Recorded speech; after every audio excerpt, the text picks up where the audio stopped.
As we begin the new year, I challenge each and every one of you to set a goal that will make for a better America. Depending on where you are in your level of understanding, I encourage you to strive for the next level and get involved.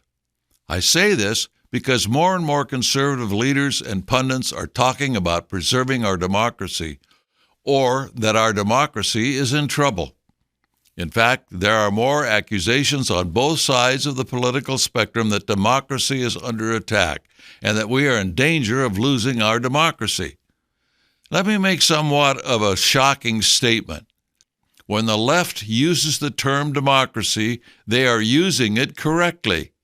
When the conservatives on the right use the term democracy, they are not using it correctly. If the American people, especially the conservatives, don't know what type of government we have, we are in trouble. We are a republic, not a democracy. You will not find the word democracy in the United States Constitution, nor in any of the 50 state constitutions. The word you find is republic or republican. In fact, the Constitution mandates that all states have a republican system of government, a republic, in Article 4, Section 4. A republic is the rule of law. A true republic is one where the government is limited by law, leaving the people alone. Our laws are based first and foremost on the Word of God. It doesn't matter what the majority thinks. If a law goes against God's law, the law is null and void. However, this is being ignored more and more, considering the laws have been changed or added in the name of diversity and inclusion. Many do not realize that the United States is the only country that based its systems on God's law. The Bill of Rights is largely based on the Ten Commandments, codified as it pertains to government. For instance, the government cannot lie, steal, covet, any more than an individual can. Yet governments do when they ignore God's laws. Democracy is the means for changing a republic. It is the first major step towards changing the government into a communist one. This is why Karl Marx advocated democracy in the Communist Manifesto. He stated that the first step in the revolution by the working class is to raise the proletariat to the position of ruling class to win the battle of democracy.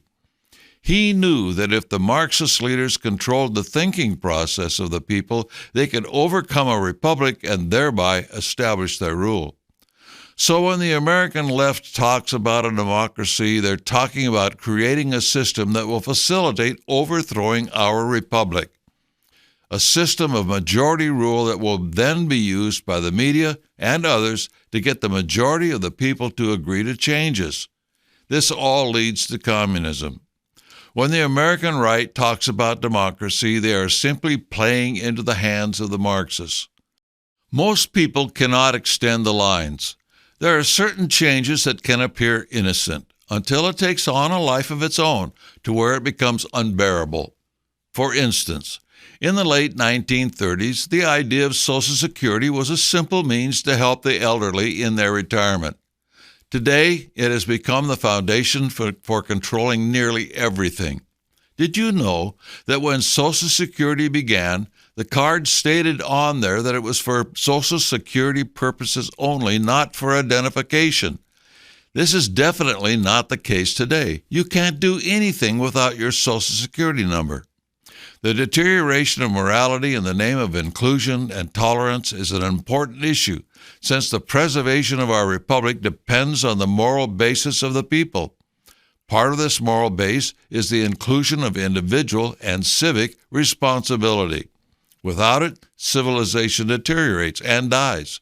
History is replete with examples.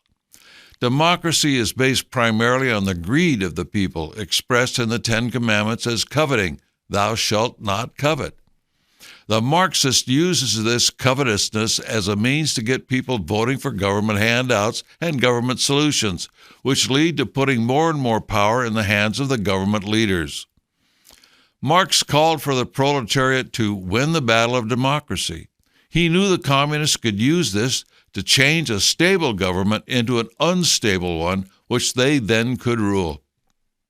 In the Communist Manifesto, Marx also stated, quote, "The communists openly declare that their ends can be attained only by the forcible overthrow of all existing social conditions," unquote.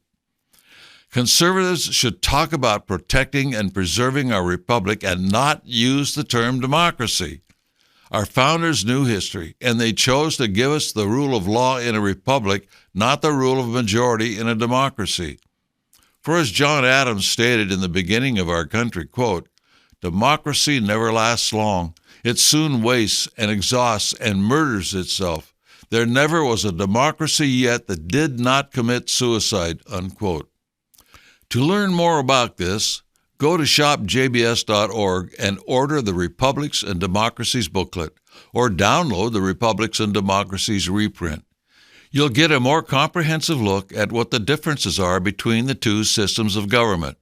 You will find things that haven't been taught in decades. This can be an easy topic to discuss when talking with others.